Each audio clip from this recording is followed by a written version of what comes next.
Today, we're going to be clocking green. What the fuck is going on?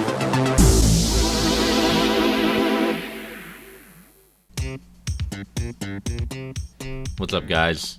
So I realized I've been collecting these shitty movies for years now, and to this point I've only made 7 episodes of Trash Tapes, and if I don't start burning through these, watching them, reviewing them, I'm gonna get buried alive by them. I have too many, and they all look too interesting to not watch and say something about them. So I decided, you know what, screw it, I'm just gonna start watching them and doing little mini episodes of them. The first one I'm doing today is a movie called CLOCKIN Green that I believe I found at a Goodwill or a Salvation Army. It's a piece of work.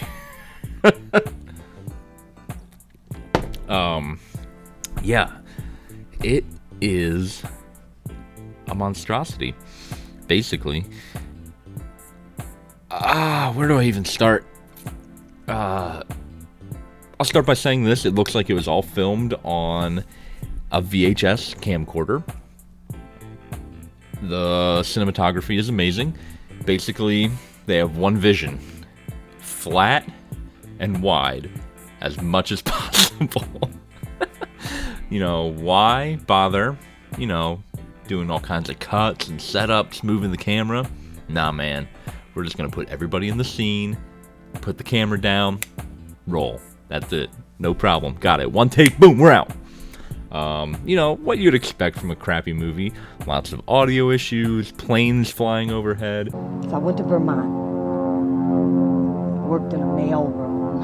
A job where no one would see me. Oh gosh, excuse me. But let's get into the meat and potatoes of Clockin green.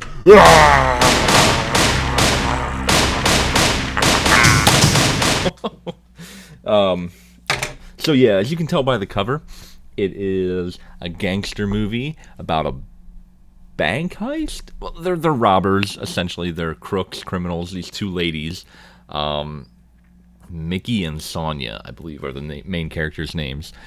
And they go way back. They've been, hustling and bustling for years, trying to get, their come up. And the first half of the movie starts out violent and crazy.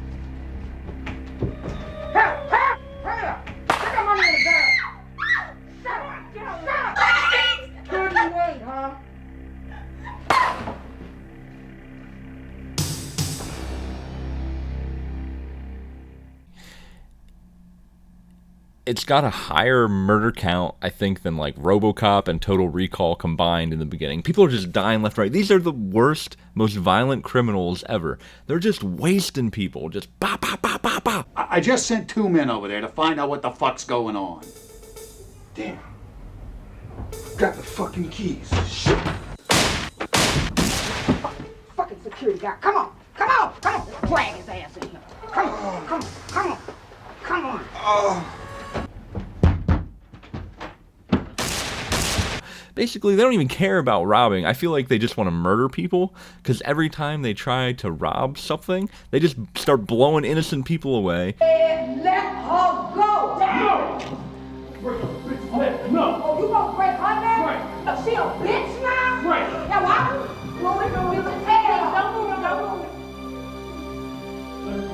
Let her go. No, you let her go. No! I said let her go. No! Oh, motherfucker, you think I'm playing with you? Yeah, I'll kill this fucking bitch. Let her go. Yeah? Which you think would put the cops on them pretty hard, but not really. They can just kind of retreat through their apartment, which is where most of the movie is filmed. And they seem to have no issues with the cops tracing them or following them. But anyway, I digress.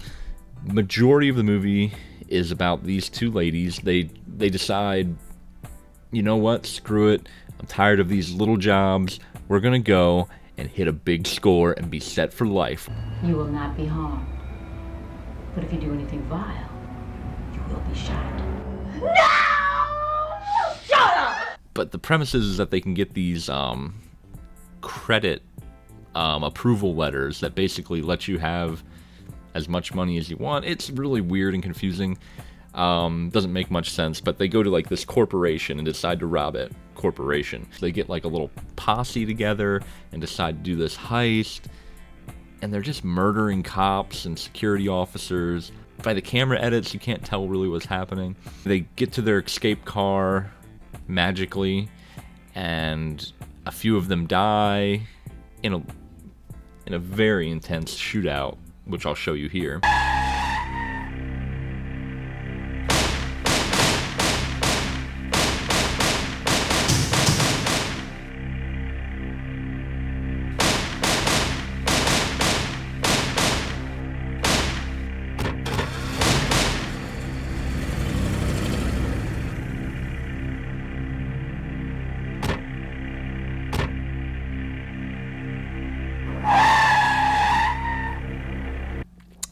Ooh, cinema masterpiece.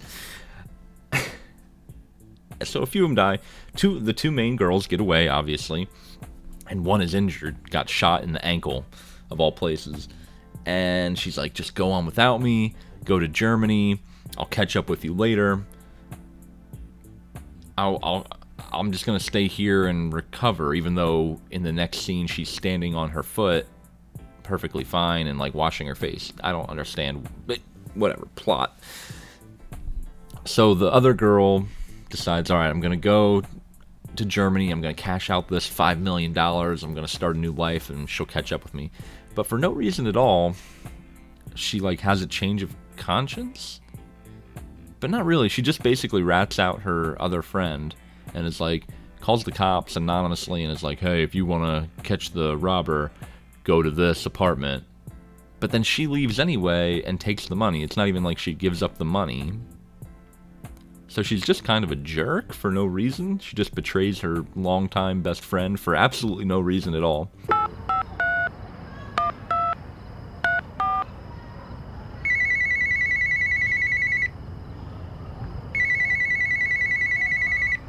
If you want to find the suspect of the Morgan and Associate robbery murders, go to 199 Lenox. Her name is Mickey Murphy. Murphy. And so then the other friend is still injured and at the apartment. The cops bust in and they get down on the ground, and they like put her in prison. And then, yeah, so then it shows the friend who gets out, like makes it to Germany. She flies to France, I guess, instead of Germany. And let me tell you what France looks like. Basically, if it was this with a fake plant behind me, that's France. Bonjour. Cognac, s'il vous plaît. You don't even have to go. Nah. No Eiffel Tower, nothing. Just a fake plant and a wall. That's France. She meets a dude over there who... he's wearing a shirt that would make you think he's in the military, even though the dog tags are part of the shirt, which was confusing.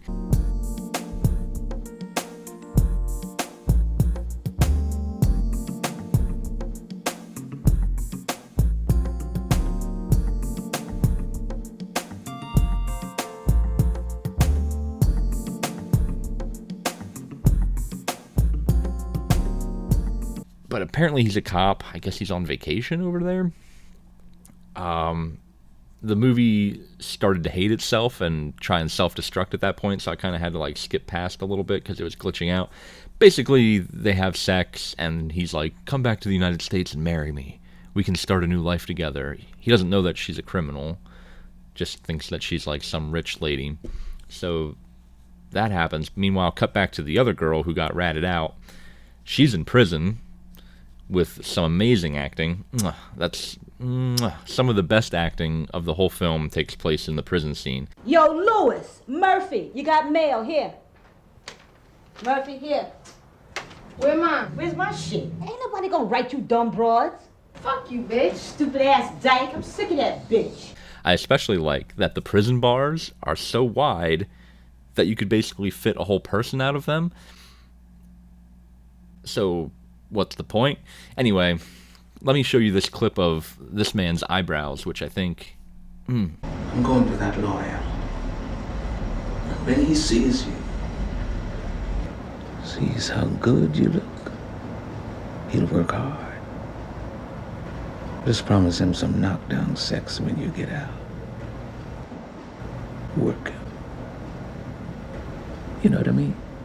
Those eyebrows had the best acting in the whole movie. They were killing it. Just promise him some knockdown sex when you get out. You know what I mean? Wait a minute now. What the fuck is happening? She's in prison, but they don't tell you how long she's there. I thought it was literally 2 days or like a week. Turns out she's in prison for like 10 years, which they don't really make a good point of selling that, other than I think they just put up a screen that says 10 years later or something to that effect. She like tries to break out, but then like her one cellmate is like, don't do it, you'll get killed. Get off of me! Listen to me! I've been with you. I gotta go! Listen to me, don't fuck up your chances, girl!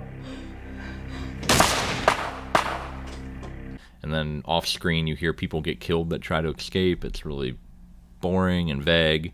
So yeah, like I said, the first half is like action, murder fest, just people getting murdered and bank robberies. Second half of the movie is like a romantic drama thriller. Because she gets out of prison, obviously she's pissed. She knows that her friend ratted her out because the cops told her when they first arrested her. So then it's her mission to find her old compatriot and kill her, get revenge. Her motives, other than that, aren't super clear, although after all that time, you would think she'd just want to start over with her life, you know, whatever. But somehow she decides, I'm going to go kill her, even though she has no leads on her. She, I guess, goes to another state. Is all very vague. I'm just kind of helping the movie piece it together because they did not do it for me. Book the bitch. That brings me to my favorite scene after she gets out of prison. She goes to a bar. There's these two guys having a random conversation about water. You must be out your mind, man. Water in a bar? Hey, give him the same thing. A double Dago red. But I don't want any of that sissy white stuff.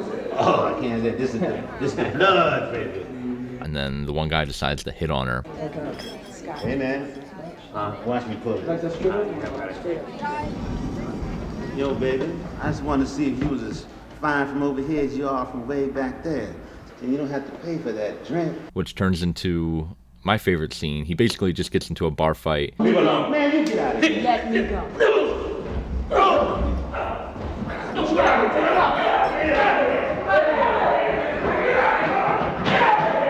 And he comes back after getting beat up.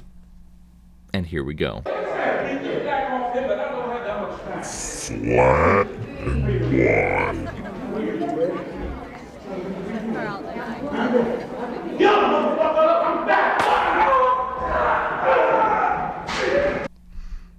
Let's watch it again. I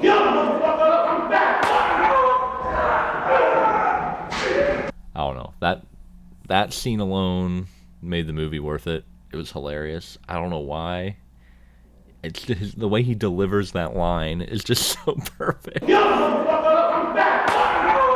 So she then spends the next half of the movie infiltrating her other friend's life and like trying to seduce her husband, who's a cop, which I'll skip past a lot of the boring stuff. It's just really boring, just dancing and them having dinner, and it's just this melodrama. But there is a really good scene where she is having lunch with Tim, the cop, her friend's husband, and she's trying to seduce him for the first time. And she's like, listen, I know you have feelings for me. No, I'm married. I could never betray my wife. Here's my hotel room key. Cut to them having sex. But I'm pretty sure the actor in that scene was having a heart attack while they were filming it.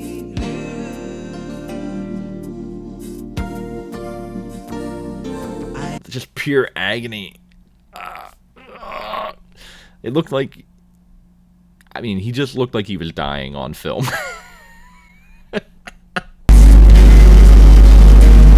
Anyway, they have an affair.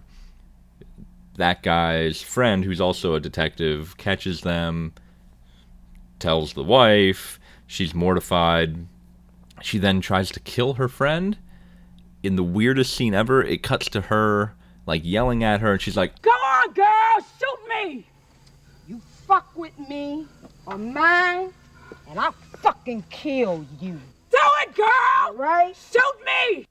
Shoot me! Go ahead! You got the chance! Yeah. Go ahead and shoot me! I got something for your ass!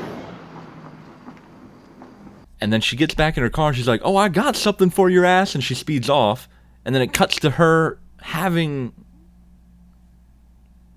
the main character bound up, and it's like nighttime, and then you just see a shovel and some dirt, but then you're cut back to the girl and she's being led, and she's like, take care of her, but there's nobody else there.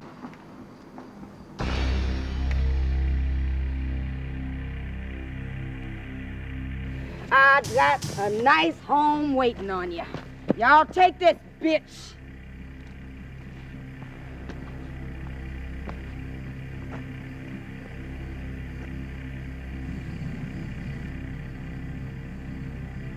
Yeah, I got you, bitch.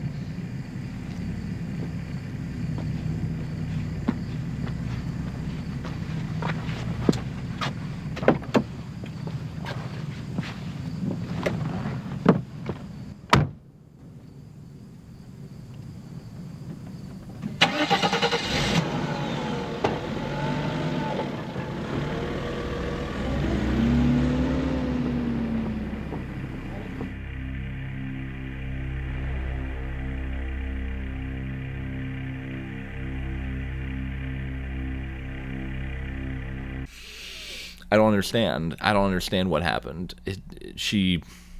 I guess she buried herself in the ground, and then her friend had to come dig her up. I don't know. Either way, let's fast forward, get this thing done. She ends up doing a different bank heist with that cigar man. The guy she's having an affair with, the lady's husband, catches them. She shoots him, kills him. Lady's upset. She goes to prison, breaks out of prison by stealing a gun through those overly wide bars. I knew they were a problem. She steals the gun, says, let me out.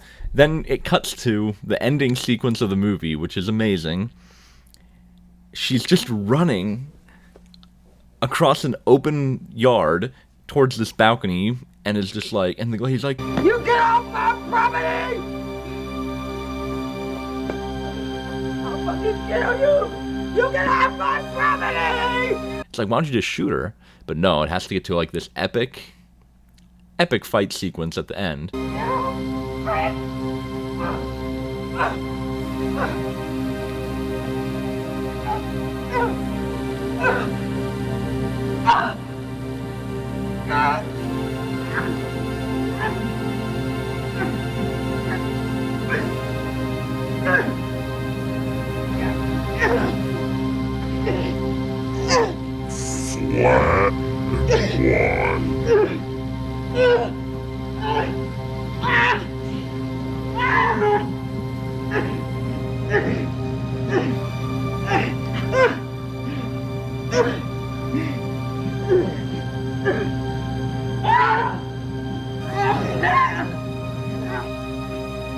And then the cops show up and are like, freeze!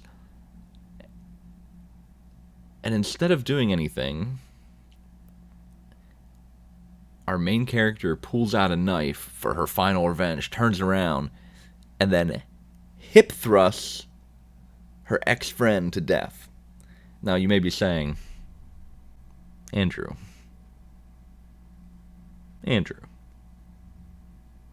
How can you hip thrust someone to death? Well, let me show you right now.